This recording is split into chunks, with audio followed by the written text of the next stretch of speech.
Olá, pessoal. Podemos começar, Maria Antônia? 10h30, pontualmente. Podemos sim. Tá certo, então. Bom, olá, pessoal. Sejam todos bem-vindos. A gente vai dar início a mais uma live, né? E a gente agradece imensamente a presença aqui de todos vocês. Nós começamos, né, o mês de julho, temos aí a nossa programação do mês de julho, tá? Ela já está pronta. Então, até dia 22 de julho, nós temos aí mais 3 lives programadas, tá bom? São temas muito interessantes e a gente vai deixar aí um link daqui a pouco para vocês tomarem nota dos próximos temas, tá certo? Eu sempre gosto de aproveitar esse momento inicial das nossas lives para deixar aí alguns recados, tá bom? Na live passada, eu lembrei a vocês que nós já disponibilizamos um questionário de pesquisa de satisfação lá com a sala virtual de assessoria pedagógica para o período suplementar. Nós tivemos pouco retorno, tá bom? E aí, se vocês que estão aqui acompanhando a live tiver acessado, né, e tem acesso a essa sala virtual, por favor, deixa lá um feedback para a gente, que a gente agradece bastante. É um questionário curto, mas ele é muito importante para orientar as nossas ações futuras, tá bom? Até mesmo em relação de manter, a gente criar um espaço, uma sala de assessoria permanente aos docentes aqui da UFSCar, tá? Quero também lembrar que amanhã, às 14h30, continua o webinário da SEAD, né, os eventos pré-CIET, e o tema que vai ser abordado amanhã é comunicação ativa, e vai ser com a jornalista Kelly Godoy, tá bom? Ela se propõe a discutir um pouco sobre como que a imprensa, as mídias, ela pode contribuir para trabalhar alguns temas educacionais. Eu acho que vai estar bem interessante, eu fiquei empolgada com esse tema, tá? Temos aí também uma boa notícia para vocês, que vão voltar, a gente vai retomar, né, as oficinas do Meta, e já tem até uma que está programada para acontecer sexta-feira agora, tá? Para quem não conhece, o Meta é um grupo de trabalho em metodologias ativas, que já vem desenvolvendo, né, assim, propõe, ele planeja algumas oficinas que são ofertadas aos docentes, em especial do Campo São Carlos. Agora, no formato de oficina online, está aberta para participação de professores dos 4 campi, tá? A gente precisou fazer algumas alterações, em especial a inscrição, então nós pedimos, nós solicitamos aos coordenadores que indicasse algum docente do curso para participar dessas oficinas na condição de multiplicador de conhecimento. Infelizmente, a gente não consegue atender todas as demandas dos docentes que a gente tem. Então, a gente está investindo nessa ideia de que cada curso, né, teria um multiplicador das atividades do Meta. A gente ficou muito feliz com a resposta dos coordenadores de curso, tá?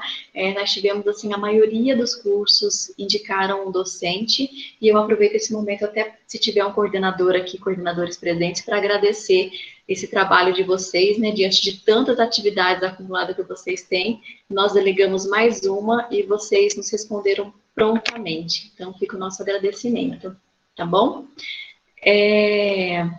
Bom, a gente vai voltar agora para o tema de hoje, tá? Que são as nossas lives também que vão continuar.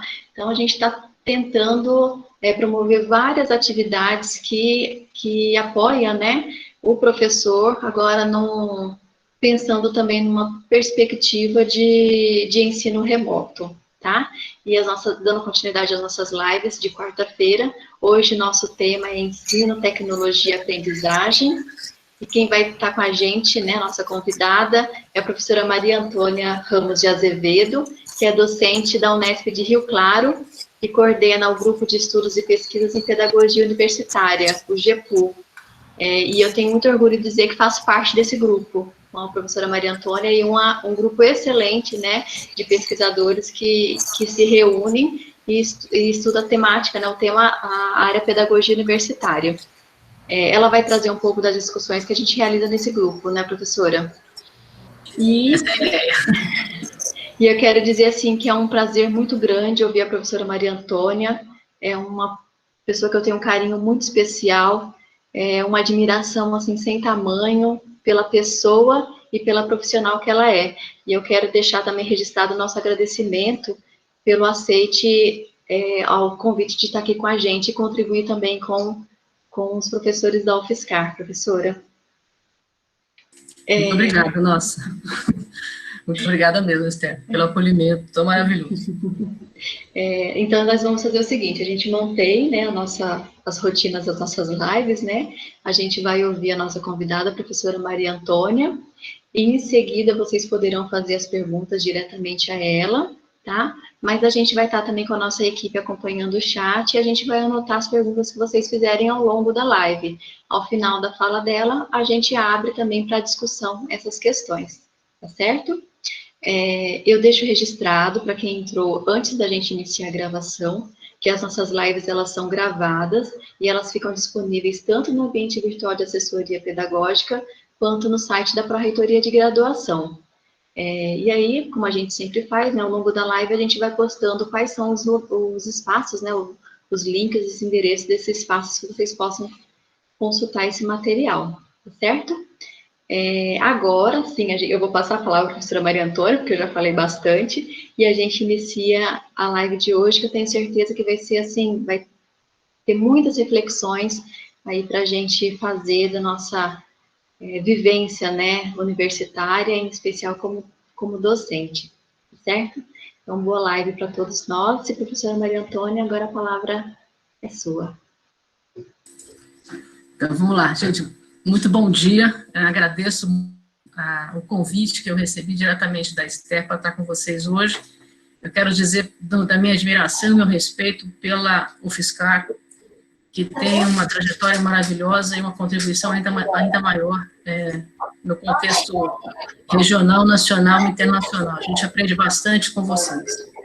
Eu queria também dizer que a gente aprende bastante com o UFSCar. Eu fico me perguntando, pela longa trajetória que você já tem com relação às tecnologias, eu não sei se eu vou mais aprender com vocês do que comentar alguma coisa. Então, eu estou partindo do princípio que aqui estamos compartilhando saberes e compartilhando também não saberes nesse contexto tão complexo que é aquilo que a gente vive hoje. Então, eu abro meu coração para vocês na perspectiva de que estamos juntos buscando, no meio desta pandemia, sobreviver, né, com muita humildade, acima de tudo, humanidade, aquilo que me é mais caro, que é justamente o respeito à dimensão humana. Então, nessa direção, eu queria também agradecer bastante a Esther, né, que ela faz parte do nosso grupo de pesquisa, e junto com ela, a Elaine Mandonato, que também é da UFSCar, e o professor Fernando Galinzi, que também é da UFSCar. Então, vocês percebam que eu tenho aqui no meu grupo de pesquisa da Unesp 3 joias, né? Então, a gente já tem uma relação, assim, não só de um caminho epistemológico criado, mas um caminho afetivo fortalecido. Então, eu agradeço muito e me sinto muito em casa. Então, vamos lá. Então, eu vou pedir para quem que vai poder me ajudar a passar aí os materiais. Eu só preciso saber o nome da pessoa. Lígia. A Lígia vai ajudar com passando os slides para você, tá, professora? A joia. Então, eu vou pedir para a Lígia me ajudar.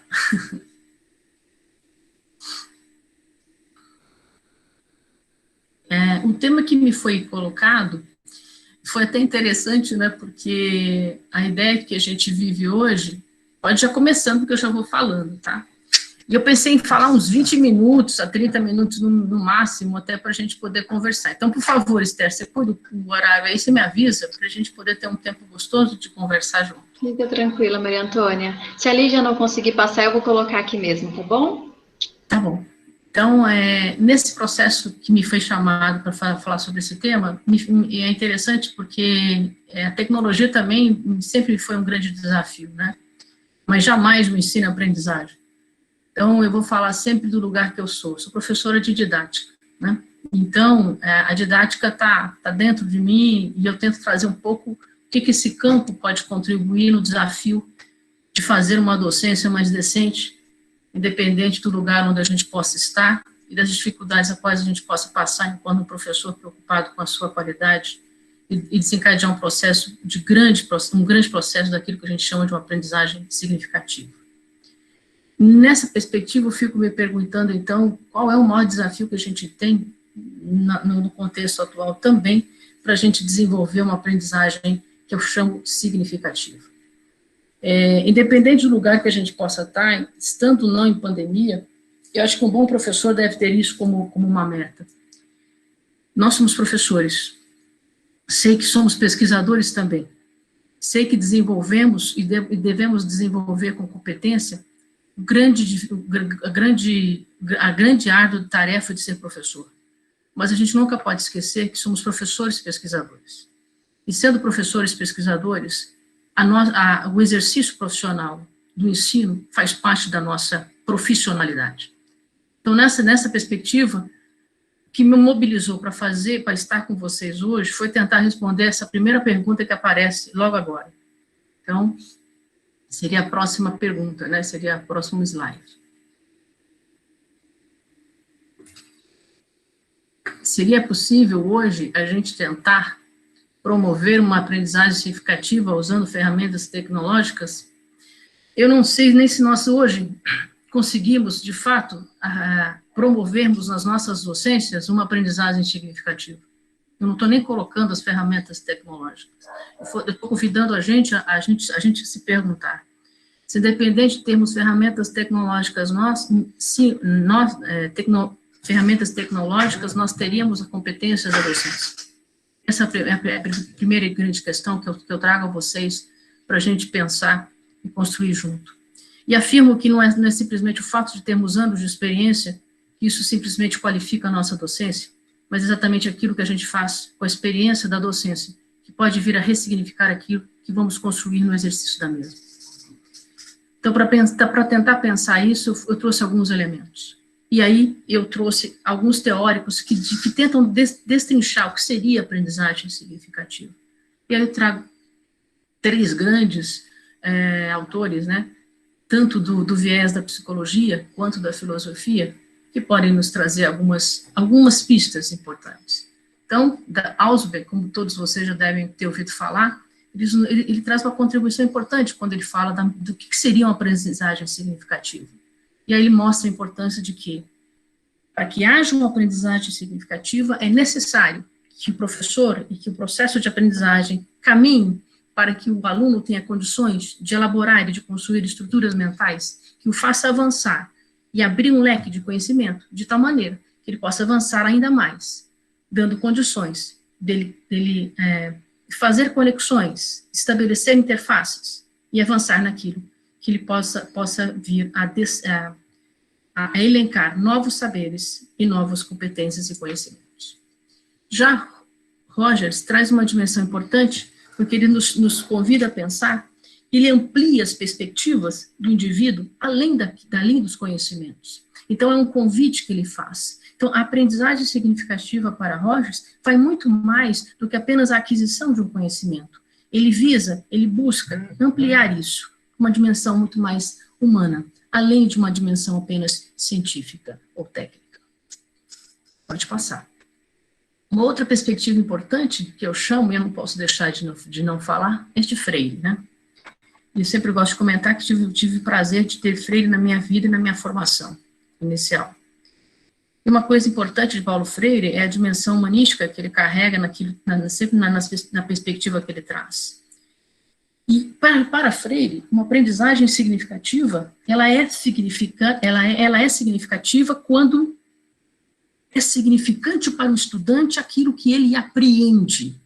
E essa apreensão se dá justamente na perspectiva do contexto onde ele está. E a partir deste contexto, a problematização é condição sine qua non para que ele possa avançar. E nessa condição sine qua non de avanço, ele precisa, então, fazer interfaces. As conexões aparecem, elas surgem, elas convidam a problematização, o pensar além daquilo, o avançar o conhecimento. É como se aquilo tivesse significância e houvesse a possibilidade de, quanto mais problematização, maiores dúvidas, maiores interfaces, maiores avanços. Esta dimensão de aprendizagem significativa, me parece que a gente tem perdido. Parece que a dúvida não é lugar importante. Parece que questionamentos não são valorizados. A aprendizagem significativa é aquela que potencializa no estudante a capacidade de pensar por si mesmo, e a capacidade de fazer com que ele pense de forma mais autônoma possível. Mas esta autonomia vai exigir dele que ele reflita, que ele repense, que ele refaça, que ele reconstrua, que ele releia, que ele redimensione. Isso não está posto, isso não está dado, isso tem que ser construído. A aprendizagem significativa passa por um processo longo que vai muito além de simplesmente a recepção ou a ação passiva desse estudante perante este contexto. Pode passar. Mas aí eu fiquei me perguntando, como é que eu vou pensar em aprendizagem significativa se eu não penso no ensino significativo? Porque a gente não pode descolar uma coisa da outra. Porque para ser significante para o outro, aí entra o papel importante de um professor. Ele tem que fazer com que seu ensino seja significante também. E aí eu fico me perguntando, o ensino a qual nós nos colocamos, a capacidade que nós temos de ensinagem, de desencadear no outro o processo de pensar de forma autônoma, será que é significativo? Será que muito mais a gente reproduz aquilo que a gente aprendeu como estudante? Nos anos e anos e anos de bancos que tivemos como estudantes, apenas reproduzimos esse conhecimento, ou esse ensino? Será que nosso ensino é significativo? Me pergunto isso há quase 30 anos. Por favor. E nesse questionamento, me aparecem mais questionamentos. E aí eu posso responder. Ensino significante é aquele que tem como foco estar em absoluta consonância com a proposta de aprendizagem, que de fato seja significativa para o outro. Será que a nossa proposta de trabalho, será que nossa proposta de ensino, ela é significativa para o outro? De tal forma que ele consiga contribuir para a construção cidadã, científica, sociocultural, política, presta atenção que não é política partidária, mas é política na dimensão de um homem historicamente situado. Então, são questões que nos fazem pensar o que estamos fazendo enquanto docentes que somos. Ou estudantes de licenciatura, estou vendo alguns amigos aqui, na construção da nossa profissão docente. E aí eu me pergunto, e como professora de didática, me sinto na obrigação de fazer. Toda a prática pedagógica, independente do nível de ensino a qual atuamos, toda esta prática pedagógica, ela tem por trás dela a concepção de ensino. Gente, pelo amor de Deus, entendam isso. Isso que eu nem cheguei na ferramenta, eu nem cheguei nas ferramentas tecnológicas.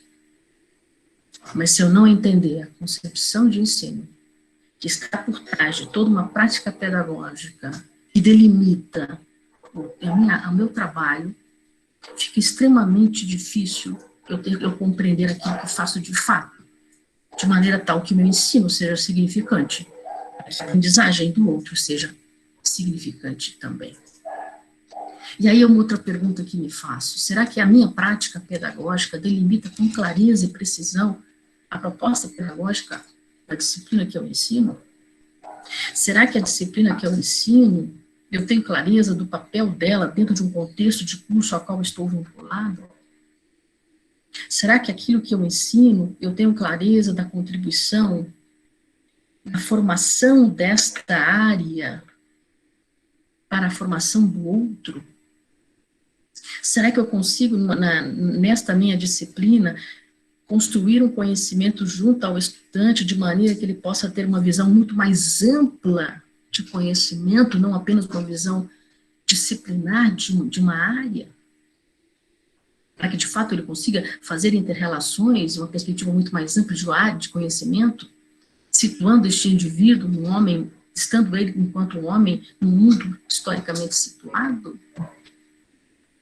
E aí eu faço uma pergunta que há 30 anos me falo, eu mesmo fico me fazendo: o que é ensinar?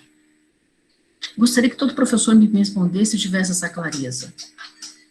Muitos professores, e eu falo isso muito fortemente até hoje, e eu já trabalhei em todos os níveis de ensino. Quando você explica para mim o que é ensinar, a maioria me responde que ensinar é transmitir conhecimento. Isto é uma concepção de ensino. Esta concepção de ensino permeará uma prática docente e, consequentemente, sua ação estará pautada nisto. Seu encaminhamento metodológico estará vinculado a isso. E sua ação avaliativa estará vinculada a esta concepção. Então, o cuidado é fundamental, porque este professor não pode ter uma concepção de ensino isolado, porque ele não pode esquecer que está vinculado a um curso que teria uma proposta de formação, quer ele goste, quer ele não goste. E a gente não pode esquecer que concepção de ensino é esta, porque essa concepção muitas vezes delimita aquilo que ele é como docente. O que me entristece é que ele diz que não transmite o conhecimento, porque isto é tradicional, beleza. Então o que você faz? Muitas vezes ele se maqueia com um discurso lindo e maravilhoso, mas muitas vezes a prática dele não condiz com aquilo que ele fala. E o que eu quero chamar a atenção de todos hoje é que a gente usa inúmeras vezes metodologias que promovem ou dizem que são absolutamente inovadoras, mas que, no fundo, a ação de um professor tradicional fica maquiada. Porque, ao avaliar o estudante, ele acaba tendo uma ação absolutamente tradicional, vinculado apenas a um resultado final. E aí eu fico me perguntando, onde está a aprendizagem significativa? Sendo que, no meu ponto de vista, não há um ensino significativo. Estas perguntas que eu fiz a vocês e que eu me faço até hoje, dependem muitas dessas respostas. Então, dependendo dessas respostas, eu tenho mais perguntas. E aí eu afirmo algumas coisas. Os aportes teóricos metodológicos e, consequentemente, as estratégias didáticas e os recursos são fundamentais. Então, quando um professor afirma para mim que ele é um professor que contribui para a construção de um conhecimento para o aluno, então, quando ele muda a perspectiva de que ele não é mais um professor que simplesmente, eu vou até falar um palavrão, mas eu estou me controlando porque está sendo gravado. Quem me conhece sabe como isso é difícil para mim. Então, voltando, quando um professor simplesmente reproduz um conhecimento, certo? Quando ele apenas reproduz, a metodologia dele vai ser muito pautada em aulas expositivas. Mas quando o professor diz que ele não é aquele que tem essa perspectiva, mas que ele busca a construção de um conhecimento, junto com o aluno, onde o aluno não é mais um ser passivo, é um ser ativo, ele precisa se apropriar de uma metodologia onde este aluno tornar-se-á ativo efetivamente. Porque se ele não for ativo, a construção não vai acontecer de forma mágica, porque ele tem que ser protagonista deste processo, e não apenas ser alguém que recebe esta informação, este conhecimento.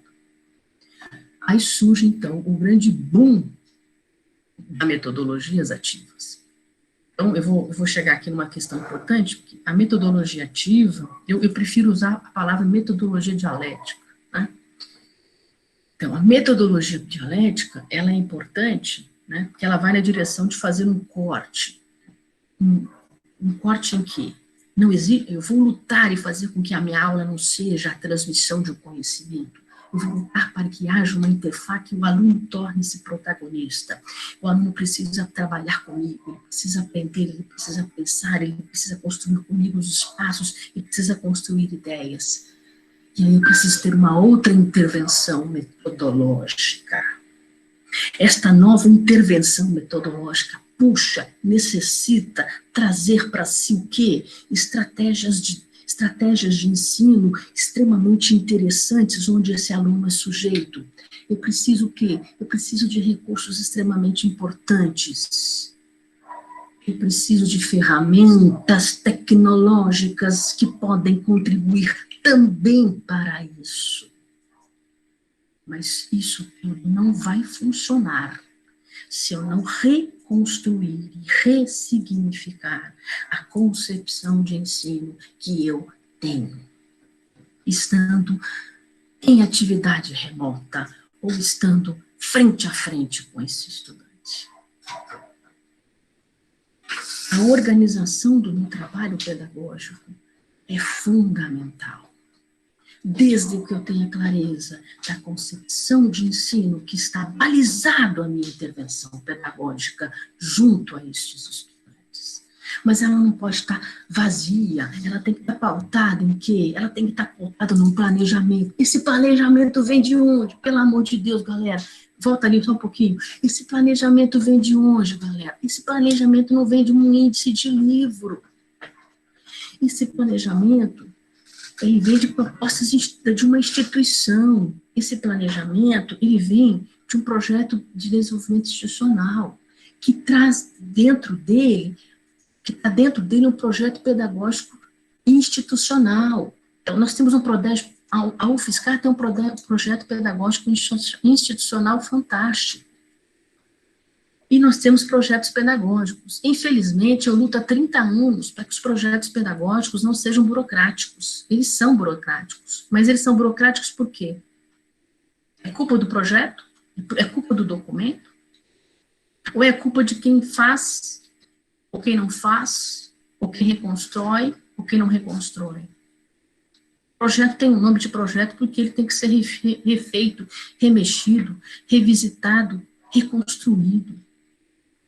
Então, teu plano de aula, teu plano de ensino, ele está dentro de um projeto pedagógico. Então, quando eu pergunto para vocês qual é a concepção de ensino do professor, esta concepção de ensino de professor tem que estar dentro de uma proposta de formação, não é individualizada. Porque eu estou dentro de uma instituição. Nós não temos o direito de fazer isso com os estudantes.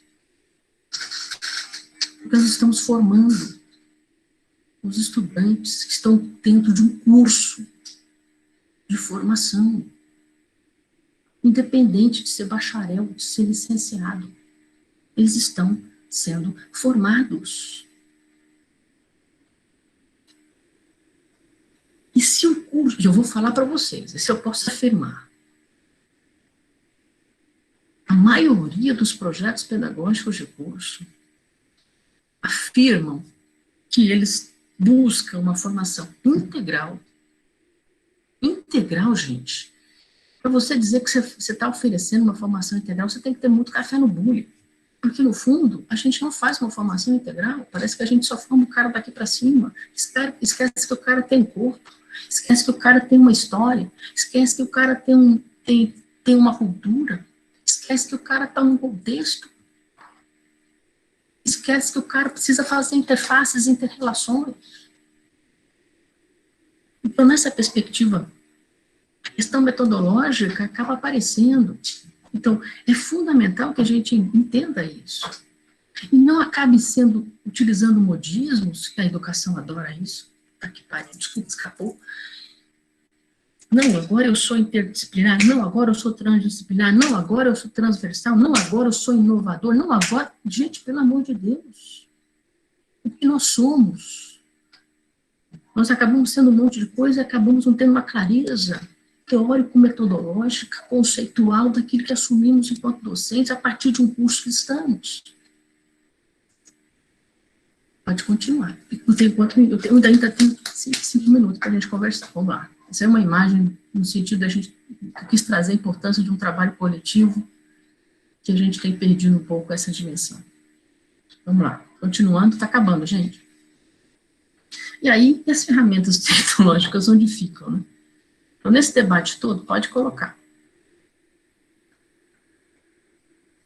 Eu reforço a vocês, elas são recursos muito importantes, mas não podem se configurar como aulas em si. O que eu tenho observado nas aulas remotas? A gente tem que realizar atividades síncronas e assíncronas, depende muito das instituições e como é que os cursos estão se organizando. O que eu tenho percebido é que nós também estamos tentando aprender um contexto extremamente diverso para nós. Eu não estou aqui colocando os cursos de EAD, porque já tem uma outra configuração e uma outra preparação. Nós estamos, de uma certa forma, tendo que aprender a desencadear um processo de ensino-aprendizagem por meio das tecnologias. Vou abrir o coração para vocês. Eu tenho mais apanhado nesse período do que outra coisa. Mas uma das coisas mais bonitas que tem acontecido. Os meus alunos me acolhem e eles me ensinam. Com uma paciência maravilhosa, com uma beleza que há muito se perdeu. É quase um âmbito de solidariedade. O que eu quero dizer para vocês é que a tecnologia é importante, mas ela não pode ser substituída pela relação que deve ser estabelecida também nesse espaço, na perspectiva de professor-aluno. Nós não podemos perder o vínculo. Este vínculo é fundamental, porque a construção de um conhecimento precisa ser feito por meio das pessoas. Eu penso que o papel do professor, e é isso que eu luto, qual é o nosso papel, e luto muito pela profissionalização e pelo profissionalismo docente, certo? Então, o nosso papel é importante como mediador de um conhecimento. Então, o meu dever é contribuir e é mobilizar o estudante para o conhecimento. É contribuir para que ele possa construir esse conhecimento. Este é o meu papel. E eu faço de tudo que eu posso, estando com ele na minha frente, ou, infelizmente, longe de mim, porque, para mim, uma das coisas mais difíceis, nesse momento que eu estou hoje, é não poder olhar para ele e estar com ele. Isso não é demagogia, é necessidade. Porque a minha aula é muito interativa, eu preciso dele, eu preciso sentir ele, eu preciso do olhar dele, eu não tenho muitas vezes. Isso é uma das coisas que eu mais sinto. Então, essa inter-relação é fundamental, porque aí ele me dá o feedback que eu preciso, até para falar que merda de aula que eu estou dando, porra, desculpa, escapou. Mas eu preciso disso. Então, a nossa contribuição enquanto docentes é absolutamente fundamental, no meu ponto de vista, nesta interface, nesta relação que se estabelece. A função de um professor é a mobilização para o conhecimento junto ao estudante. Então, ferramenta é recurso, não pode ser aula em si. O que eu tenho observado, professores gravam aula, disparam, mandam material. Eu não vou culpar os professores, que a gente também está vivendo uma situação caótica, que a gente às vezes não sabe o que faz. Eu demorei mais de um dia para gravar 15 minutos de aula. E fiz toda vez a aula. Mandei a aula, não gostei daquilo. O que eu estou querendo dizer é que não adianta você acumular um monte de informação, porque, quer queira, quer não, gente, isso dificulta demais as relações e justamente a capacidade da discussão que pode levar ao avanço do pensamento. Então, quando nós temos que cuidar dessas relações, então não é acumulando informações que a gente vai garantir que este aluno apreenda. A apreensão de conhecimento parte necessariamente por uma relação que se estabelece. Então é fundamental que a gente construa, tente conversar, e também estabeleça com eles, é fundamental essa perspectiva de dialogar com eles. E tentar entender qual era a melhor forma para que a gente possa apreender este conhecimento. Então, as ferramentas tecnológicas, elas devem servir para nos ajudar, mas elas não podem substituir o nosso papel enquanto educadores, enquanto professores que somos. Enquanto professores que temos o dever de mobilizar o conhecimento, de desencadear e se fazer o ensino acontecer.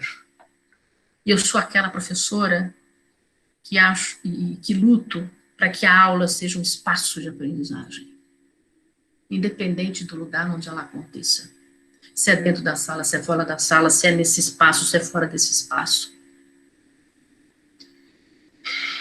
Então, as atividades síncronas e assíncronas, elas têm que estar vinculadas a uma clareza daquilo que eu quero desencadear. E, por favor, só mais um pouquinho, só mais 5 minutos, gente, porque eu acho que eu vou finalizar agora com uma questão que eu não havia trazido ainda. Por favor. Infelizmente, eu tenho percebido que, ultimamente, eu vejo muito mais um ativismo metodológico e realmente uma ressignificação daquilo que somos como professores. E aí eu vou ter que falar que eu vejo professores muito preocupados, e eu vejo um grupo de professores hoje que trabalham com as metodologias ativas extremamente preocupados em querer avançar. E parabenizo o grupo da UFSCar, pelo que eu acompanho junto à Esther, que tem lutado bravamente para a qualidade, para a qualificação das metodologias ativas, enquanto a ressignificação do trabalho docente. Mas, infelizmente, a metodologia ativas virá muito modismo no Brasil, como o construtivismo na década de 80, que foi totalmente deturpado quando surgiu no contexto brasileiro. Eu quero dizer o seguinte, a gente pode correr o risco de entrarmos num ativismo exacerbado, e eu tenho receio que as tecnologias também estejam indo para o mesmo caminho. Então, o fato de usar ferramentas tecnológicas, por usar as ferramentas tecnológicas, elas não vão garantir aprendizagem significativa. Não é o fato de usá-las que vai garantir que essas aprendizagens aconteçam de forma mágica. Eu preciso saber exatamente o que eu vou fazer com elas, como eu vou fazer com elas, o que significa utilizá-las, quando utilizá-las, o que eu quero com elas. Então, eu preciso de um planejamento absolutamente claro e preciso, eu preciso usar metodologias claras, eu preciso usar estratégias interessantes, e aí, quando eu falo estratégias, aí entra das ações síncronas e de atividades assíncronas. Então, aí surge uma série de atividades, inclusive, muito fortemente usadas nas metodologias ativas, né, que são muitíssimo bem-vindas também em ensino, em atividades remotas, que inclusive a gente já usava, mesmo antes de estar em situações como estamos. Mas o que a gente não pode perder de vista, no meu ponto crucial nessa discussão, é o vínculo com o estudante. Porque a gente não pode esquecer que ele também está se deparando com uma situação que ele também nunca viveu. Então, nós temos que aprender juntos a superar esse desafio de como é que a gente apreende de forma significativa e como é que o processo de ensinagem pode ser significativo também. E só para finalizar a última frase que está ali embaixo,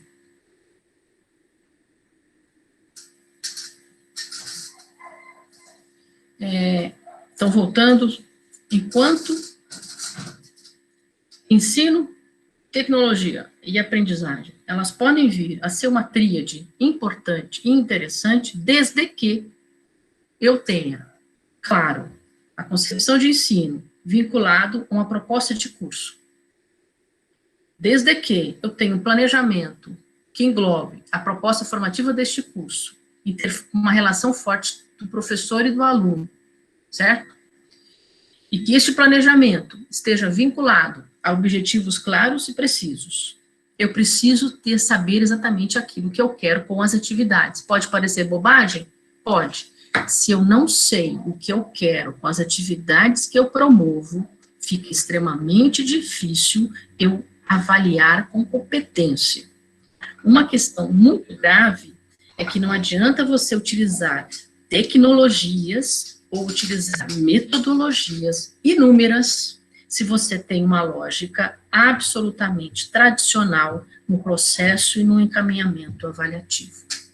Cai por terra tudo aquilo que você supostamente propõe como inovador. Isso acontece demais com as metodologias ativas. Estou cansada de ver professores que se dizem inovador, né, utilizam milhões de metodologias com nomes maravilhosos, tá certo? Fazem todo o encaminhamento. Na hora que eles vão avaliar, aplicam 2 provas, divide por 2. O aluno é 4, é 3, é 2, é 0, é 9. Eu não estou dizendo aqui que eu tenho que negar o produto ou o resultado final. Isso faz parte, isso é regimental. O que eu estou questionando aqui é que quando você adota uma concepção de ensino, cuja ideia mais importante é fazer com que o aluno construa o conhecimento, eu preciso garantir na ação metodológica, no recurso didático utilizado, inclusive a ferramenta, que este aluno seja avaliado no processo também, e não apenas no resultado final.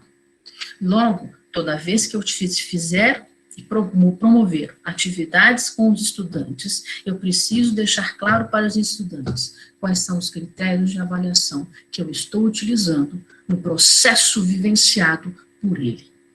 Critério significa explicitar para eles aquilo que eu estou avaliando na perspectiva conceitual, aquilo que eu estou avaliando na perspectiva procedimental e aquilo que eu estou avaliando na perspectiva atitudinal. Ele precisa saber, sempre antes, de preferência, nunca depois, no final de um semestre. Isso constrói no aluno uma capacidade de autonomia também. É isso que a gente fala tanto, que a gente quer que o aluno seja autônomo, mas muitas vezes a gente não dá ferramentas para que ele vá construindo esta autonomia no seu fazer, ele precisa saber, né, este processo ser vivido. Então, como é que eu vou querer que ele se desenvolva se eu não dou a ele as ferramentas necessárias para que ele possa se organizar minimamente? Então, que a gente possa utilizar esses pensamentos de uma forma que a gente avance. Eu peço desculpa se a minha fala eu não trouxe para vocês aqui algumas sugestões de ferramentas digitais. Penso que a gente tem muitos exemplos de ferramentas digitais na atualidade, mas a minha suposta contribuição vai muito mais na perspectiva daquilo que a gente deve fazer ao ser um professor que tem o dever de ensinar decentemente. Muito obrigada. Bom, nós que agradecemos, professora Maria Antônia. É uma fala, como sempre, Maria Antônia nos chacoalhando, né? Nos tirando do lugar, fazendo a gente pensar como estamos conduzindo, desde o processo mesmo de organização mesmo do trabalho pedagógico, isso inclusive com a formação dos professores. A fala da professora Maria Antônia vai muito também na direção de nos orientar de como pensarmos também a formação de professores universitários, né? Em especial porque estamos na universidade. Muito bom, sempre muito bom escutar a sua fala. Nós temos aqui 2 comentários, né, que colocaram, tem mais comentários chegando aqui, acho que agora você até consegue acompanhar, mas 2 que ficaram mais para trás. Um da professora Fabiana Cotrim, que diz o seguinte: poxa, professora Maria Antônia, me identifico nessas falas em relação ao que estamos vivenciando na nossa prática. É um desafio. Imagino que isso aqui foi quando você relatou a dificuldade que é, às vezes, de preparar as videoaulas, né? Um dia para uma videoaula de 15 minutos. Como é desafiador mesmo a gente passar, né, tentar transpor aquilo que era no presencial para agora numa atividade não presencial, né? O professor Eliel Constantino também manifestou aqui. Isso mesmo, Maria Antônia. Um exemplo disso é o desenvolvimento do pensamento computacional. Há uma onda muito forte de pesquisadores, professores, promovendo o ensino de programação, o ensino de fundamentos da computação, ao invés de buscar promover uma aprendizagem, utilizando esse desenvolvimento cognitivo como um meio, buscando promover uma aprendizagem significativa dos conteúdos e conceitos de suas unidades curriculares. É uma forma que o professor Eliel interpretou aqui a sua fala, né? Deixa eu comentar aqui com a Fabiana, né, a primeira pessoa. Deixa eu contar, Fabiana do céu, eu demorei, olha, uma vergonha falar, mas aqui eu não tenho vergonha de falar que estamos entre, me sinto bem, me sinto em casa. Eu demorei um dia inteiro para gravar 15 minutos de uma fala, de uma aula, e aí acho que eu fiz errado. Na hora que eu fui ver o vídeo, ficou tudo espelhado a minha aula, gente. Eu tinha escrito no quadro, feito uns puta esquema legal e tal. Eu não sei se eu chorava, se eu ria, se eu não sei o quê. Aí fui tentar consertar isso. Né? Nossa, ficou pior. Aí eu acabei consertando. Na verdade, eu pedi ajuda para o meu filho, porque a gente pede ajuda para as pessoas que são mais, né, capazes de entender toda essa tecnologia. E aí eu encaminhei. Mas os alunos são fantásticos. Aí eu até pedi desculpa para eles, falei para eles que eu, né? E aí eles, não, professor, eu deu para entender o esquema e tal. Deu para fazer ao contrário. Mas, assim, os estudantes, a grande maioria, eles entendem o nosso sofrimento, né? E teve uma atividade que eu fiz com os estudantes, aconteceu semana passada. Nós estamos construindo textos coletivos agora. Então, estou usando o Word, o Drive Word, né? Eu falei, porra, mas como é que eu faço? Não, professora, deixa aí comigo que já monto para a senhora, e aí a gente monta junto. E está interessante, porque na hora ele montou e a gente começou, então, nós estamos construindo um texto coletivo, né? Usando essa ferramenta. E é muito interessante porque o aluno tem que olhar, reler isso aí, e a gente vai vendo o avanço desse pensamento, como é que a gente vai pensando, e o quanto que e na escrita desse texto coletivo, eu vou percebendo aquilo que eu preciso mostrar para eles em termos de discussões teórico-conceituais, para que eles avancem no pensamento deles. Então, assim, aí eu encaminho o texto, então eu já sei que na aula que vem eu vou ter que trazer elementos teórico-conceituais que talvez os auxiliem a avançar na discussão teórica do texto. E, porque assim, cada parágrafo a pessoa se identifica, entendeu? Então é interessante, porque eu também escrevo, aí as nossas escritas se misturam. Eu fico toda alegre quando eu vejo os puta parágrafo legal, os caras, puta que legal, os caras escrevendo os puta parágrafo. Eu fico, assim, vibrando, né? E é muito legal ver meus ex-alunos aí. Ele é um deles, fantástico. E ele tem uma preocupação genuína mesmo. Eu acho que ele traz uma discussão importante que seria muito, uma coisa que eu sinto muito falta, é o quanto que nós ainda somos disciplinares. Né? E a gente precisa avançar muito nisso. Quando ele traz toda essa discussão de uma linguagem computacional, o quanto nos falta e o quanto nós somos de uma geração disciplinar. A nossa formação, infelizmente, é disciplinar. Mas a gente busca que os nossos alunos tenham uma visão interdisciplinar. A gente luta por isso, mas a gente também tem, às vezes, currículos muito disciplinares. E a gente, às vezes, acaba perdendo oportunidades excelentes da gente avançar no pensamento interdisciplinar, no pensamento muito mais além fronteiras, né? Mas isso que ele traz é de uma importância enorme. Eu percebo que ele tem uma visão muito mais ampla do que simplesmente uma visão de um determinado campo de conhecimento. Isso mesmo, professora. Vamos ver aqui mais comentários. Se alguém quiser se colocar, tá, gente? Vocês podem abrir o áudio e fazer alguma pergunta diretamente à professora Maria Antônia, tá certo? Esse momento é para isso, tá? Vamos ver aqui. Professora Ilka, né, falando parabéns, professora Maria Antônia, excelente reflexão que nos propicia nesse espaço. Há uma tendência de que o aparato tecnológico, de modo como vem sendo pensado em nossa sociedade, apagar e desconsiderar os protagonistas do ensino, que são docentes e discentes.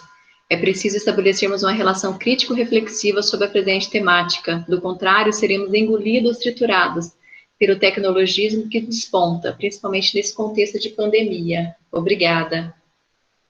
Eu sou muito solidária à fala da professora Ilka, eu sinto isso também. E eu me preocupo bastante no contexto brasileiro, nós temos muito, historicamente falando, né, estudando um pouco a história da educação brasileira, muito daquilo que a gente viveu enquanto educação, nós somos muito fruto de uma educação importada. Então, muitas diretrizes curriculares nacionais, em todos os níveis de ensino, desde a educação básica até o ensino superior, muito das lógicas de organização de conhecimento, a gente vem muito daquilo que é de fora. Isso acaba nos atingindo de uma forma gritante. E, então, vivendo hoje o contexto que nós estamos vivendo, me preocupa ainda mais, né, os descaminhos da educação, da ciência e da saúde. São 3 áreas que me preocupam imensamente. E o papel importante nosso, enquanto professores, no sentido de uma formação plena, né? E quando eu falo formação plena, eu falo a importância do nosso papel enquanto professores que somos, né? Independente do nível de ensino que estamos atuando. Eu luto muito pela nossa profissão, né? E aí, quando eu penso nessa dimensão de nós, agora pensando um pouco mais no contexto de nós, enquanto professores universitários, eu luto muito por um currículo mais interdisciplinar. Eu luto muito por uma indissociabilidade que não fique só no papel. Eu luto muito para que a gente não fique preso apenas em propostas de curso que, às vezes, se perdem no meio do caminho, né? Então, são questões, para mim, que me são muito caras, né? Então, quando eu falo do projeto pedagógico, eu gosto muito da professora Ilma Passos, que ela é uma grande professora brasileira, pesquisadora brasileira, e ela diz uma coisa que me impacta, que sempre me impactou muito, que ela diz assim, que as propostas pedagógicas dos cursos, elas podem vir a se tornar grandes instrumentos de emancipação, né? E, infelizmente, elas são nada mais do que grandes instrumentos de regulação. Então, quando eu vejo os projetos pedagógicos eu venho de uma universidade que também vive isso, e isso me entristece muito, né? Então, eu vejo professores que desconsideram totalmente uma proposta, que são professores que esquecem que fazem parte de uma proposta, que acham que a disciplina dele é mais importante que todas. E, então, assim, é difícil, e isso que nós temos uma formação, digamos assim, boa, né? As universidades federais brasileiras, elas têm uma contribuição enorme, enorme, né? E, inclusive, sou absolutamente solidária também às universidades federais, também pelos ataques que vêm sofrendo arduamente nos últimos anos. Fala anos, né? Parece que não passa nunca. Então, nós temos um dever aí de nos mantermos em pé e lutarmos por essa educação, né? E pela manutenção da ciência, mesmo que a gente tenha tudo contra nós. Desculpa aí se eu falei demais. É mais um desabafo coletivo. Que muitos de nós compartilham com você, professora. Bom, vamos lá. Continuando aqui também com as falas, né? Tem uma pergunta. Tem uma pergunta? Pode. Do professor Ailton. O caminho para o uso das tecnologias no processo de ensino-aprendizagem será a utilização de metodologias híbridas, privilegiando os encontros presenciais para a problematização dos conhecimentos. Isso. Eu gosto bastante dessa proposta de utilização de metodologias híbridas, né? Eu não acho ruim, não. É aquilo que eu havia reforçado.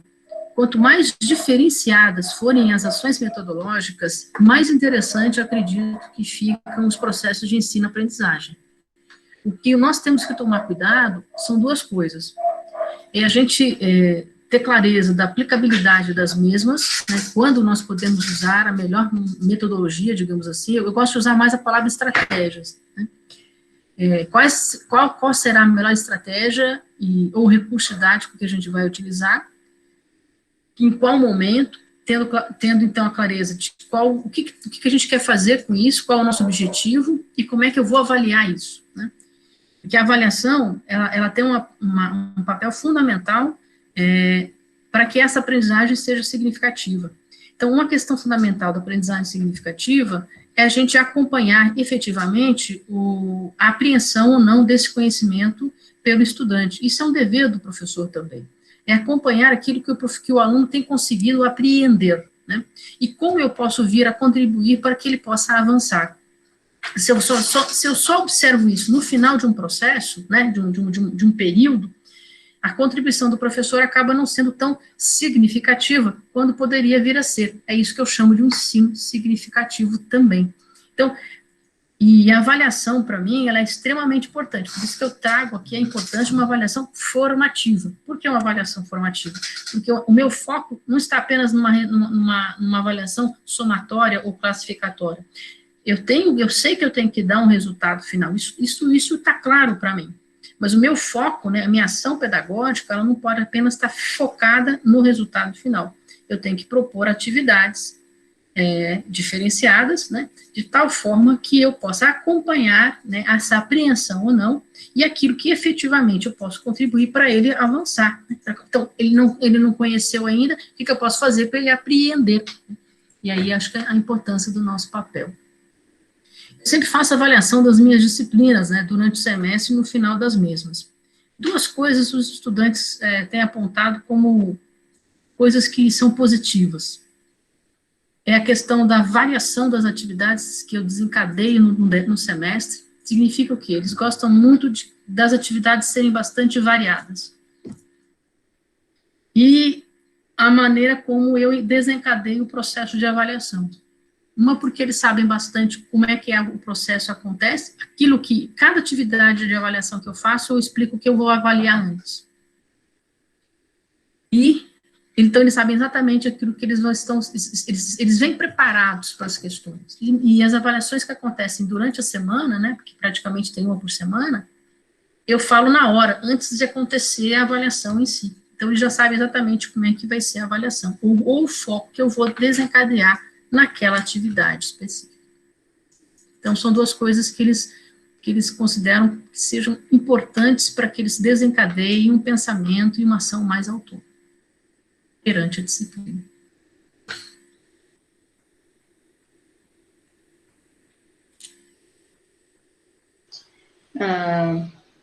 Ok, professora. E é possível, assim, pensando assim nesse contexto agora que nós temos de atividades não... Tem mais uma pergunta, peraí que eu respondo. Tá. De não... de variar também, né, as estratégias numa proposta, não sei, de atividades pedagógicas não presenciais, você acha que é possível? Acredito que sim. Sim, né? Sim, acredito que sim. Eu tentei montar um plano de atividades com os estudantes agora, que a gente está fazendo atividades remotas, onde eu tentei trazer atividades síncronas e assíncronas, né? Confesso a vocês que estou muito mais síncronas. Eu tenho a impressão que eu sou muito mais dependente deles do que eles de mim. Reconheço. Tipo assim, eu preciso estar com eles, né? Mas você pode criar, sim, situações e pode utilizar estratégias bem interessantes, né? Então, algumas delas que eu trabalho bastante com estudos de caso, trabalho com mapas conceituais, eu trabalho muito com imagens, né? Ainda vou trabalhar com eles produção de material, de áudios, dá para trabalhar dramatização mesmo que eles gravem, né? E depois mandem. Acho que a Rosane... Então, assim, você pode fazer várias atividades, né? Isso não impede.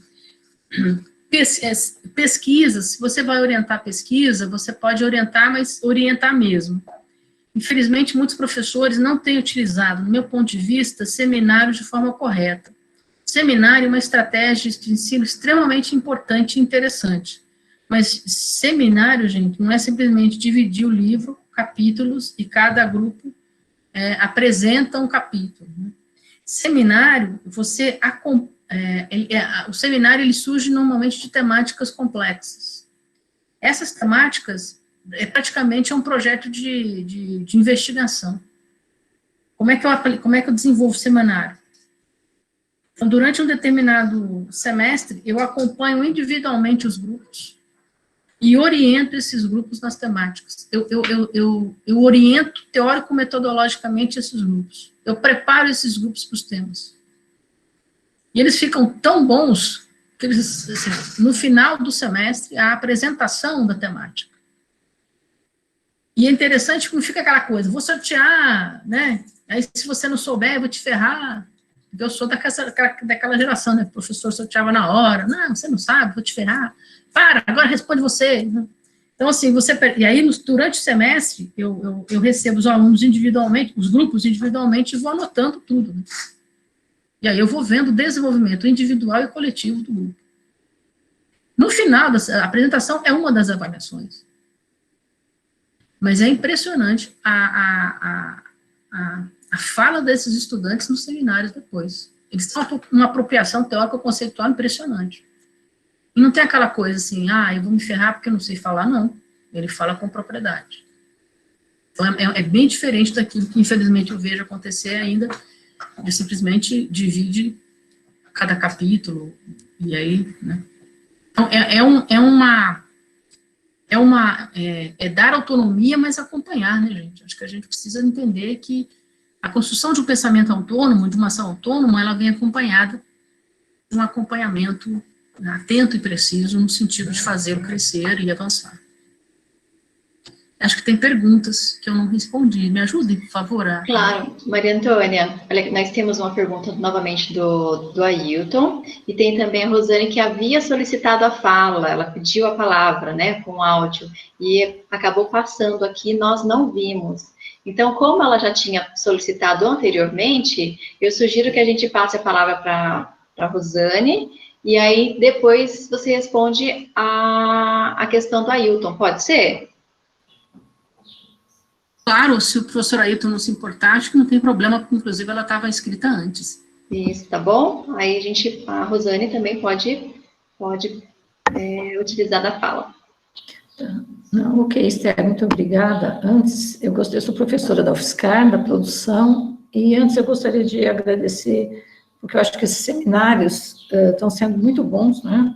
Eu tenho assistido a todos, e para mim, pelo menos, e eu acho que para as outras pessoas também, está ajudando muito para entender um pouquinho e entender como é que a gente vai trabalhar agora, né? E aí a professora Maria Antônia, que também fez uma apresentação também muito interessante, também gostaria muito de agradecer, ela colocou uma coisa que já foi colocada por vocês e outros seminários que eu assisti, né? Sempre essa questão do papel do aluno, né? Ou seja, o aluno, nesse ambiente, seja no EAD mas nessa nova forma, como a gente vai ter que trabalhar agora com esse ensino remoto, o aluno muda de papel, né? Ele tem que mudar de postura. E como a gente está pegando... Eu, por exemplo, dou sempre aula para os alunos no final do curso, e aí a gente vem com um aluno que está acostumado a assistir a aula da maneira como a gente vem dando aula, né? E ele teve toda a sua formação escolar mais ou menos nessa direção. Né? Como chegar para esse aluno agora e falar para ele, olha, agora a gente tem que mudar, né?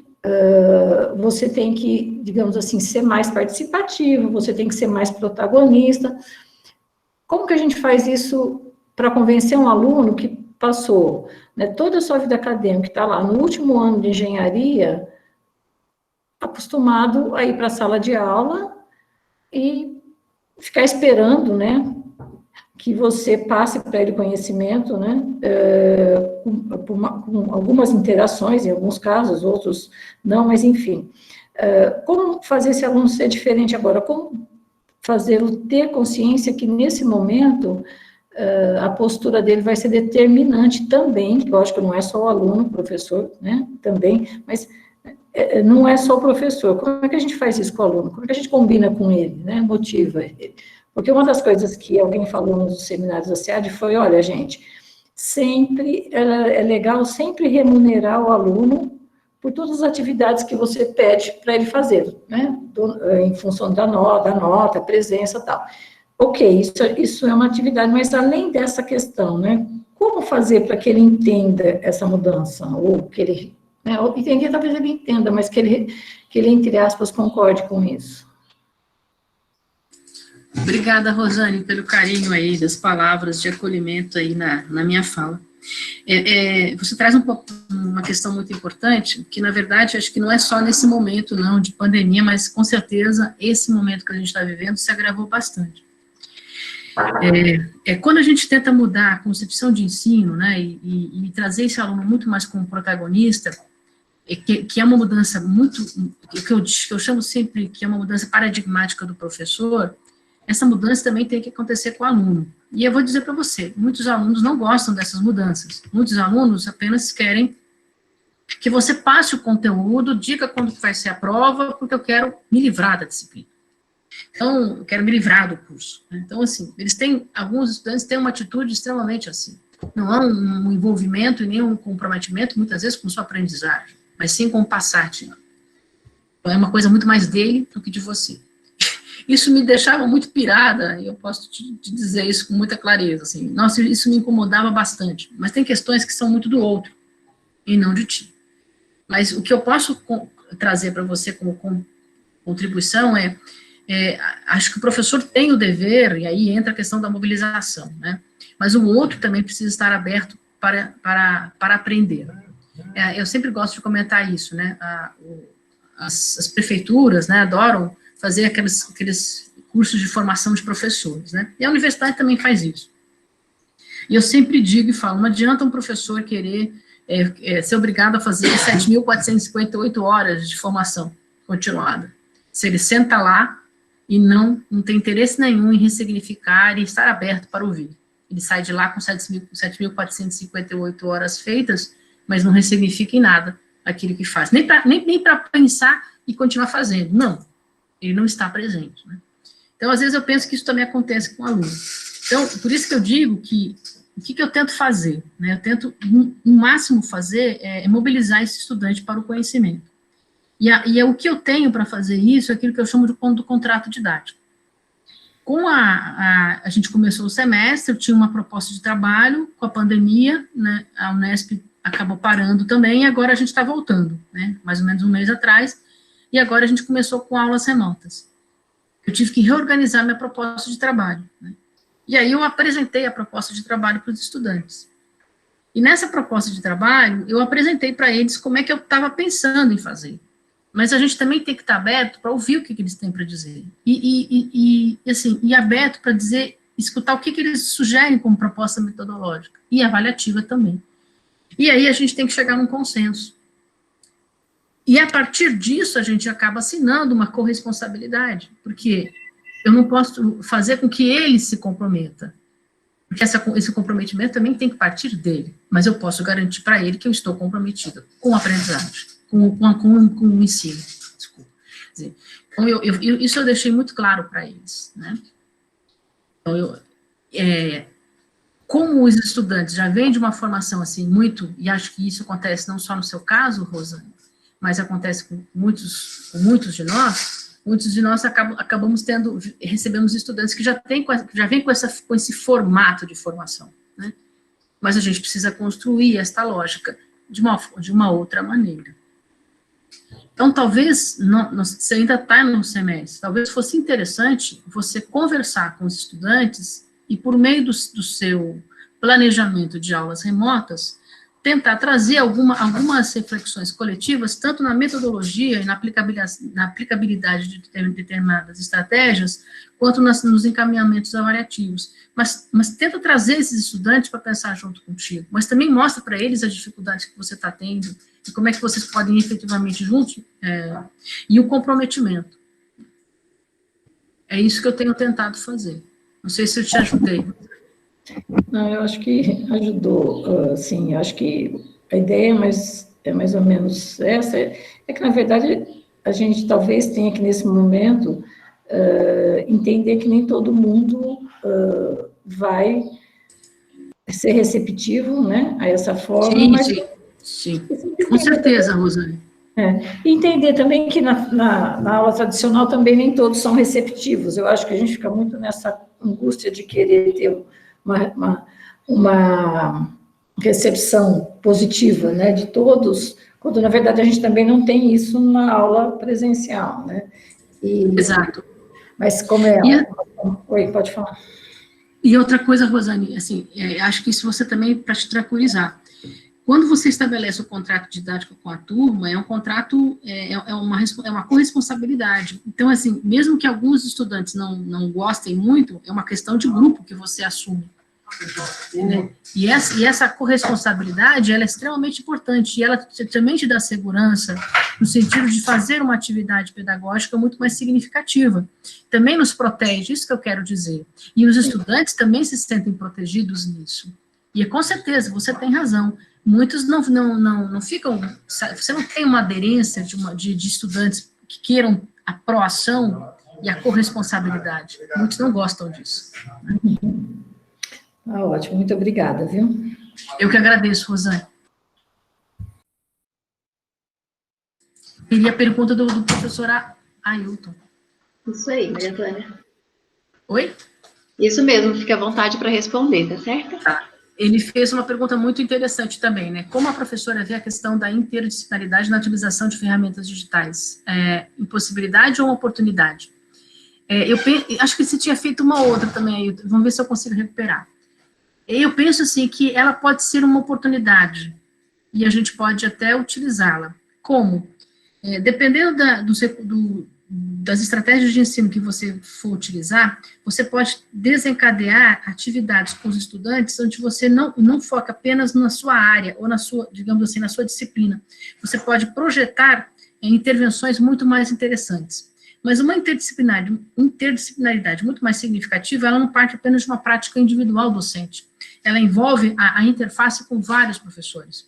Por isso que é tão difícil a interdisciplinaridade acontecer numa dinâmica de curso. Porque você precisa que os professores que estão com você, né, ou pelo menos no semestre, onde os estudantes estão cursando, eles tenham uma interface, uma relação muito mais significativa. Eu aposto muito em projetos integradores, mas é porque os projetos integradores, eles não focam apenas uma área ou apenas uma disciplina, eles puxam as disciplinas de tal forma que o foco vai além, né? As temáticas são muito mais significativas. Então, eu posso dizer que esse momento que a gente está, ela não impede que a gente possa criar ações interdisciplinares, e ela pode ser um exercício excelente para que a gente possa reorganizar os projetos pedagógicos de uma outra maneira. Eu tenho lutado pela interdisciplinaridade há anos também. Tenho conseguido algumas coisas, outras não, mas eu ainda persisto. Não sei se eu consegui responder, professora Ailton.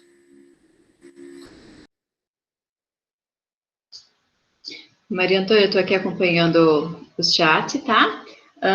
Deixa eu ver aqui mais alguma coisa. Tem a professora Ellen com uma experiência bem interessante, né, também, que ela relata aqui no chat. Se de repente ela quiser colocar também, partilhar, fique à vontade.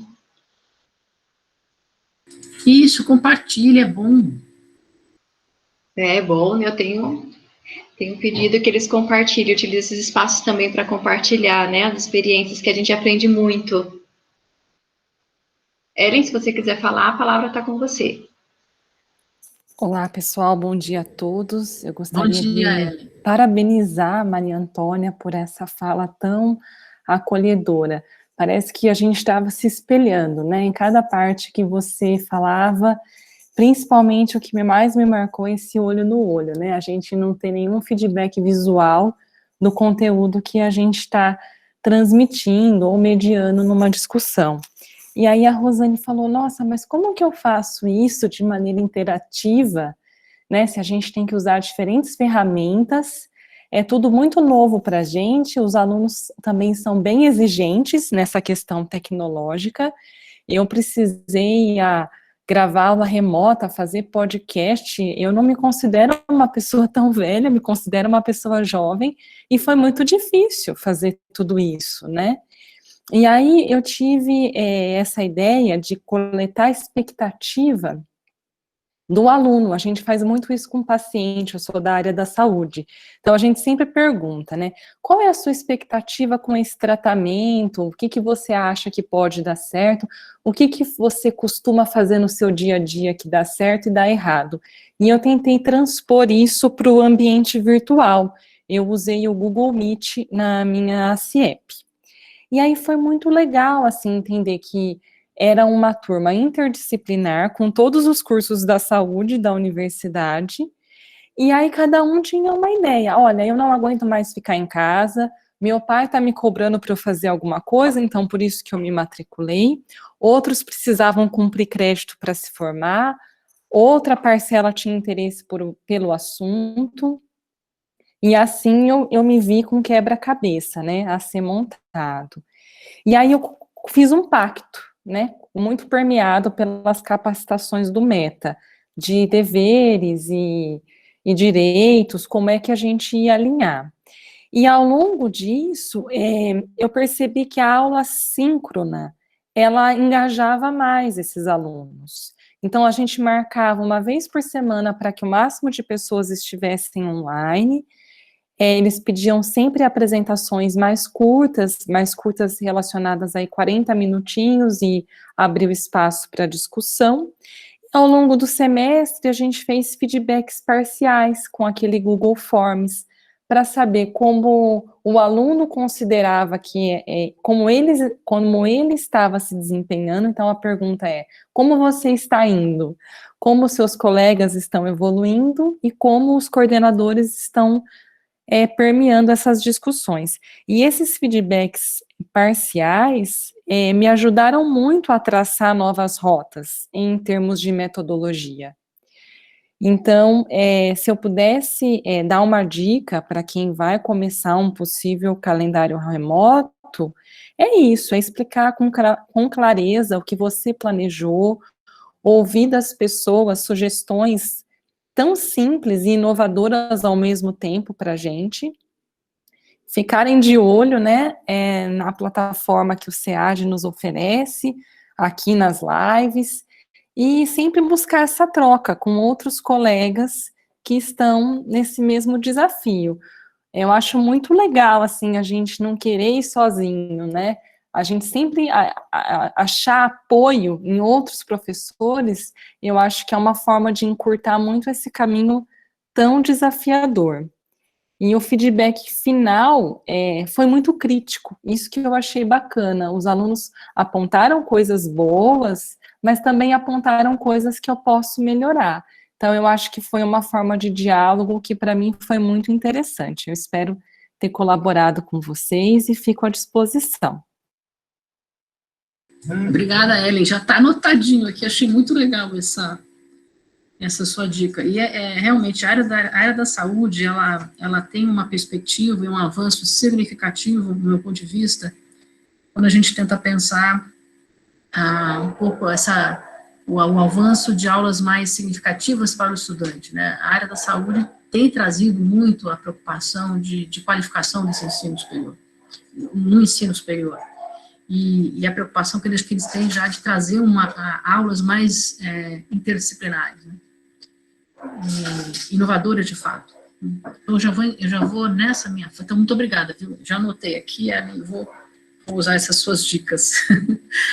E eu achei legal porque dá para a gente fazer várias... coletar a expectativa dos alunos também no início, mas também durante o processo, né? Pegar aí essas informações e ir colhendo, e nesse feedback que você vai pegando durante o semestre, você vai até ressignificando a sua própria aula, a sua forma de pensar, sua maneira de organizar as suas atividades. E aí, eu vi a pergunta da Eli, né? Propostas interdisciplinares precisam do envolvimento de mais de um docente, de áreas, disciplinas diferentes, por exemplo? Então, existe uma discussão importante sobre o conceito de interdisciplinaridade e de práticas interdisciplinares, né? Então, é uma coisa, eu sempre luto muito por a gente tentar conceituar as coisas. Por quê? Porque na educação, infelizmente, a gente usa tanta coisa, é tanto modismo, que a gente acaba se apropriando de determinadas coisas, mas não entende o conceito, e aí faz muita besteira. Então, na perspectiva da interdisciplinaridade, não é apenas você integrar disciplinas, né?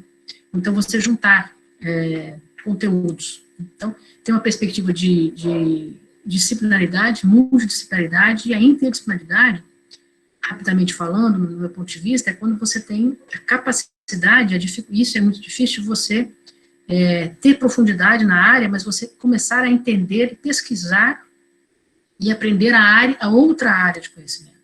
Então, não é simplesmente eu pegar algumas coisas de outra área, é você entrar, né, e eu sempre faço essa brincadeira na minha aula, quando eu tento explicar, é quando você sai, eu troco meu óculos de pedagoga, eu acho que a Rosane, não sei se usa óculos, mas ela deve ser da área da engenharia, você me dá licença, Rosane, que eu vou usar seu exemplo, mas é como eu trocasse meu óculos, eu trocasse meu óculos de pedagoga com o óculos da Rosane.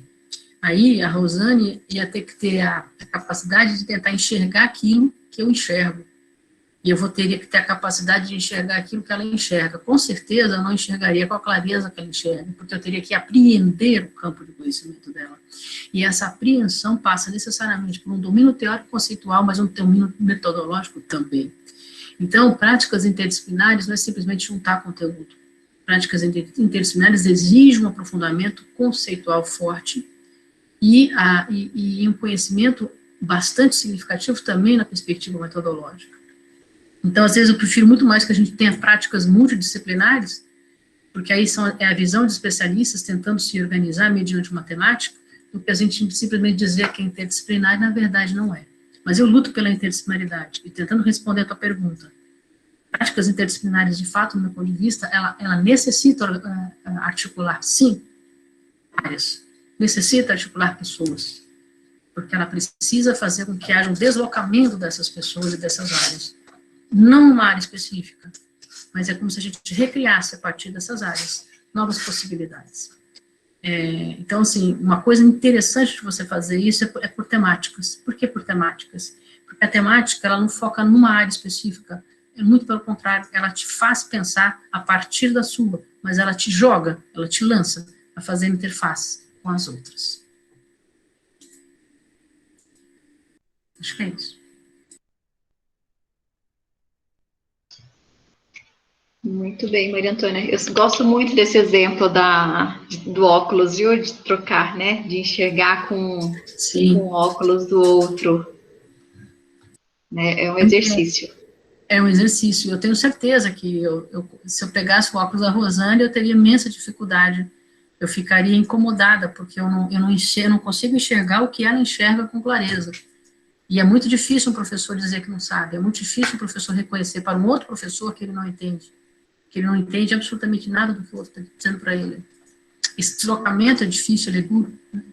Mas ele é necessário para a gente avançar. É aquilo que o Eliel estava tentando dizer no avanço da área. Isso. Só até tentando fazer um pouco da síntese. Isso, Rosane, usando lentes diferentes. Desculpa aí, Esther.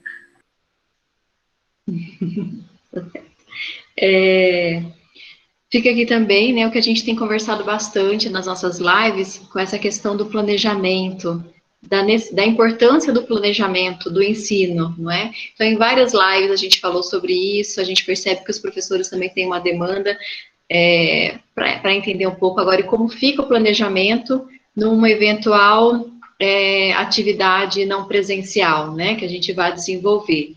E aí tentando elencar o que fazer, como fazer, para quem fazer, né, com quem são esses estudantes que vão estar com a gente e como avaliar. Acho que foi esse aqui o ponto que você colocou, e que ele é importante independente do formato, se é presencial, se não é presencial, o bom planejamento do trabalho nessa organização pedagógica, ela é fundamental, né, Maria Antônia?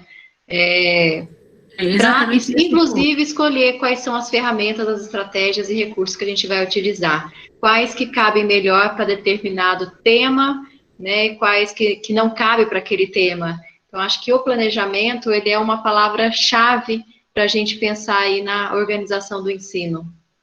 Exatamente isso. As ferramentas são fantásticas, mas se nós não soubermos se não soubermos, temos um planejamento, uma organização clara, né, sabemos a concepção de ensino, o vínculo disso com o projeto pedagógico do curso, para mim ela é mais um modismo.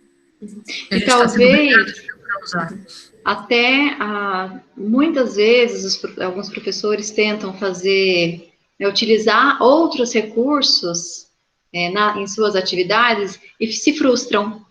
Não sei se você escuta muito isso, a gente tentou fazer diferente, mas não deu certo. Não deu certo. Porque aí ele usa a técnica pela técnica. e aquilo que eu vejo acontecer muito. Existe hoje, no contexto tanto do ensino superior, agora também na educação básica, um ativismo exacerbado por isso. Isso me preocupa extremamente, eu fico extremamente preocupado. Então, a gente não avança, e a gente não ressignifica a docência.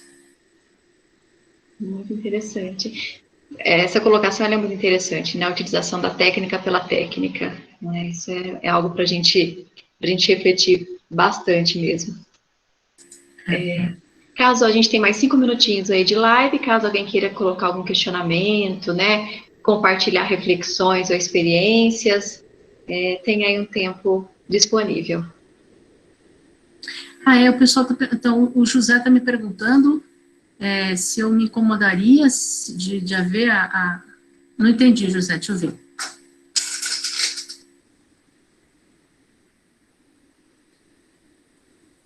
Eu acho de conteúdo, eu não incomodo os professores? Eu acredito que não há problema. Você está me perguntando, José, se nas aulas, veja se eu entendi a tua pergunta. Você está me perguntando se quando a gente quando a gente grava as aulas, né? Por exemplo, eu gravei essa minha aula e vou dar aula amanhã. Com certeza vou começar a minha aula, toda a minha aula eu começo com a revisão da aula passada. Isso já é condição, né?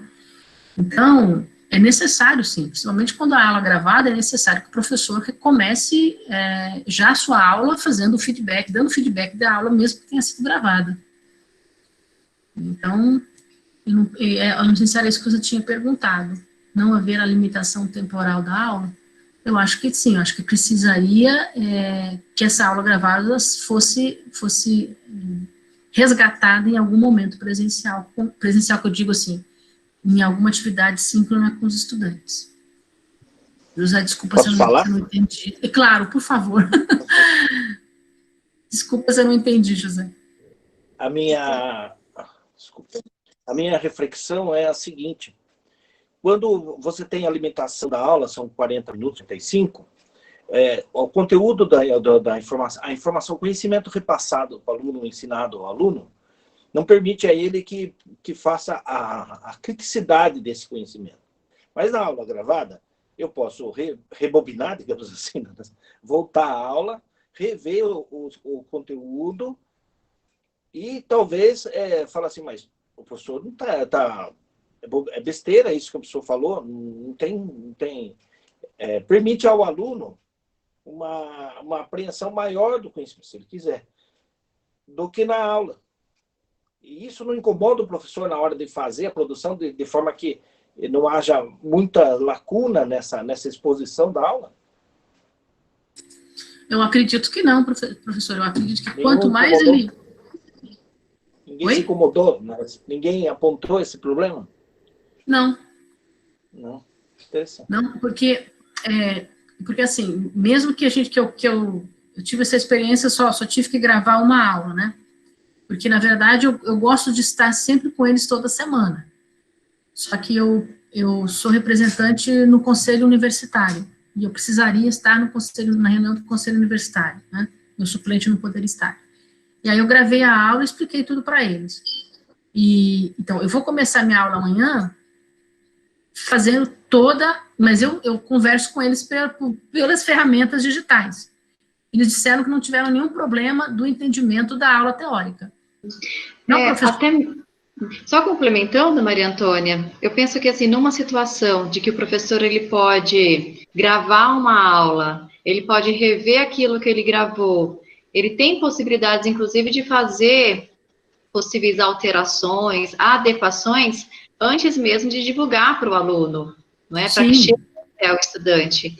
Então, acredito que quando o professor ele planeja, né, a sua aula, ele faz essa gravação, ele tem, querendo ou não, tem um certo processo aí de edição, né, o professor vai fazendo o que a gente chama de uma reflexão, com certeza. Né, então, quer dizer, é até mais confortável para ele. Aquilo que pode chegar ao estudante, ele já tem outros olhares, o professor já olhou novamente, reviu, né, já tentou ver, puxa vida, será que é a melhor forma, esse termo que eu utilizei está claro para o estudante? Então, de certa forma, até facilita, né, esse diálogo, não sei, José. Só complementando. A minha Eu acho que ideia não é que atrapalha, não. eu acho que esse sistema audiovisual também exige do professor um esmero melhor na preparação da aula, né? Com certeza, José, com certeza. Não é uma aula que ele chega lá sem um planejamento nenhum, e só porque faz isso há 15 anos, começa a falar, porque sabe que a criticidade vai estar limitada, porque é 7 horas da manhã, porque é 10 horas da noite, o aluno já não está pensando direito. É que Com talvez certeza, José. essa perturbação é que eu assisto a aula gravada, mas eu volto à aula e falo, mas o que é isso que ele falou? Mas ele tinha falado outra coisa lá atrás. Só isso, obrigado. Imagina, mas é bem isso que você disse mesmo. A gente fica mais atento. É um processo de aprendizagem para todos, né? Mas também, ainda que seja, a gente esteja passando por uma situação difícil, que não gostaríamos de passar, né, que esse contexto de pandemia, nós não vamos sair como entramos, né? E que saímos melhores, né? Melhores no processo de reflexão, né? Melhores professores, porque a gente vai, né, aprender novas formas de desenvolver a docência. Então, que a gente veja também como uma possibilidade, não diminuindo de forma alguma esse momento tão difícil que a gente está passando, né? Que não tem nada que justifique, não é? Ninguém gostaria de aprender nesse contexto, mas se estamos nele, podemos também aproveitar as possibilidades de aprendizagem, né, professora? Com certeza, eu acho que a gente não pode passar por isso sem que a gente não saia ressignificado no final dessa história. Se a gente não se modificou, passando por tanta complexidade, eu acho que a gente não vai sair um ser humano melhor. E o desafio é esse. Quando eu falo ser humano melhor, passa necessariamente pelo ser humano melhor também, enquanto um profissional da área que somos. Sim. O pessoal está pedindo aqui rapidinho, nós já estamos no horário, já terminamos, né, assim, o horário da nossa live. Estão pedindo aqui os links, eu não sei de que link se trata. Eu vou colocar aqui para vocês o link, que é a programação de julho, tá? Que foi agora para vocês. E daqui a pouquinho eu vou colocar também o link das lives anteriores, que tem alguns professores que estão dizendo que é a primeira que assiste e hoje é a oitava. Já é a oitava live que a gente realiza. Elas estão todas no site da Pró-Reitoria de Graduação e também na sala virtual de assessoria pedagógica. Eu vou pedir para alguém da nossa equipe para que coloque, que eu estou sem o textinho aqui, tá bom? Onde vocês podem encontrar, tá? Essa que eu mandei agora, esse link, é sobre a programação das próximas, tá? Semana que vem é direitos autorais, que a gente vai trabalhar um pouco sobre a questão dos direitos autorais em ambientes virtuais de aprendizagem. Um tema muito pedido aí por vocês também. Professora Maria Antônia, nossa gratidão, tá? Pelas reflexões, por essas chacoalhadas que nos dá, assim, de pensar sempre assim, vamos utilizar a questão da tecnologia, mas a favor da aprendizagem, né? A favor do ensino, e levando em consideração que o objetivo principal de ensinar é fazer com que o aluno aprenda, né? O sujeito aprenda. Então, que a gente possa utilizar a nosso favor, né, e pensando sempre no outro, quem é essa pessoa, né, esse sujeito que a gente se propõe a ensinar algo. Agradecemos imensamente as suas palavras e que a gente use com moderação e com responsabilidade as tecnologias que estão postas, não é? Acho que essa é a mensagem. Desculpa os palavrões aí, gente, mas escapou mesmo. Obrigada, gente, me sentia super acolhida, é um prazer estar com vocês, e mais uma vez parabenizo ao UFSCar pela excelente instituição que vocês são, saibam que vocês são exemplo para nós, e que a gente possa estar junto nessa luta diária de manter a ciência e a educação no devido lugar que ela merece estar.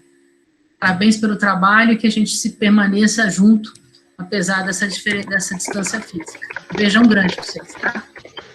Valeu aí. Beijo. Tchau. Tchau, tchau.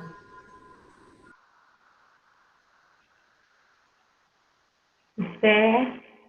Oi. Professora Leandra, bom dia. Tudo bom?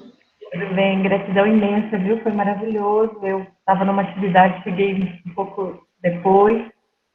E aí, por isso mesmo que eu queria aproveitar para pedir